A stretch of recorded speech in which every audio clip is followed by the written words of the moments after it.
Yeah, okay. All right, I'll talk to you later. What? Hello? Darn it. I love drop calls. I just love it. You know, there are signals going on all around us, radio signals, all kinds of crazy stuff. Doesn't it suck to have bad reception?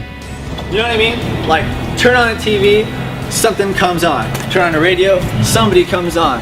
Turn on your phone, somebody could be on the other line. It's amazing that there are like crazy amount of signals and frequencies and stuff going through the air all the time, and we never see them, but we have no problem really believing that they're real. It's crazy. With the right antenna, you can hear all types of different things. I mean, TVs, radio, like we said. Is that so different from the way God works? I mean, do we as humans, as people, really have the ability to hear God? And if we do, how do we do it? Well, you know, the Bible says it is possible to hear God. But most of the time we mess it up. We try to figure out the right way for us to make sure God hears us. But that's not how it works. I mean, maybe the problem is we can't hear God because we aren't putting up the right antenna. When we think about hearing God, we start trying to solve that problem ourselves. What can we do to allow God to speak to us and us to hear Him? But ultimately, when we start putting up our own antennas to hear God, we're going to get that wrong. And it's just like regular life. We can't expect one type of antenna to give us one type of signal. So I don't use my cell phone to tune into my cable television. I don't use my internet connection to help me with my radio. No, it's all different. We have to have the right type of antenna to hear what we're trying to hear. There's a story in the Bible about a man named Elijah, and he has this opportunity to hear God, and God says, go to the mountaintop, you know, you're going to be in my presence, you're going to see him, you're going to hear me.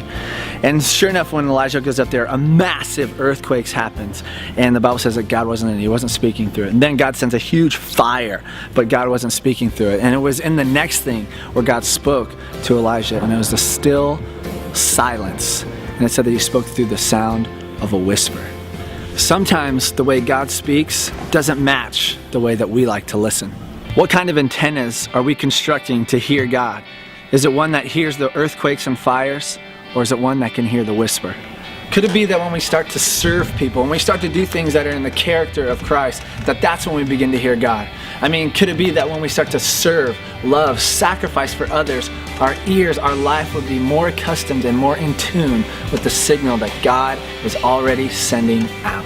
God is a God with something to say, and He is broadcasting on every station of our life 24 hours a day, 7 days a week. How often are we tuning in?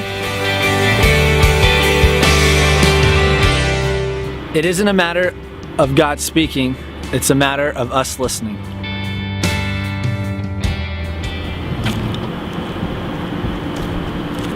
It's just like a radio. There's always signal coming to a radio, but the matter is, do we have it turned on to the right station? Are we able to hear it? Is our antenna in the right direction? The same with God. God is speaking, moving, and wanting to communicate with us. It's time we tune in to the signal of God. A great station to start with, love. These thoughts and more can help us as we live our life in the now.